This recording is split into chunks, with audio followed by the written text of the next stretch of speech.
बिस्मिल्लाहिर्रहमानिर्रहीम, अस्सलाम वालेकुम। आज मैं आप लोगों के लिए बहुत ही मज़ेदार सा ऑमलेट बना रही हूँ, लेकिन रात की बची हुई रोटी के साथ, जो कि बहुत टेस्टी बनता है। ये देखें, सबसे पहले रोटी को हमने कर लिया, उसके बाद मैंने प्याज डाल दिए इसमें, सब्ज़ धनिया डाल दिया, सब्ज़ मिर्चें डाल दी हैं, ये सारी इसमें जाएँगी।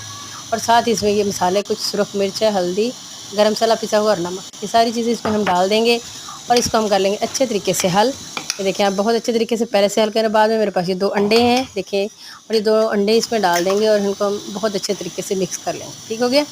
जब ये मिक्स हो जाएंगे तो फिर आप लोगों ने घी गरम करना है पैन में और इसमें ये डाल देना है बड़े एहतियात के साथ, क्योंकि इसमें क्रम्स होते हैं रोटियों के, तो रोटी के, तो ये थोड़ा एहतियात से आपको करना पड़ेगा। बाद में इसके ऊपर घी आप डालते जाएँ और ये देखें, इसको पलटा लें और उसके बाद दोबारा फिर अच्छे तरीके से हल्की आँच पे रखें इसको।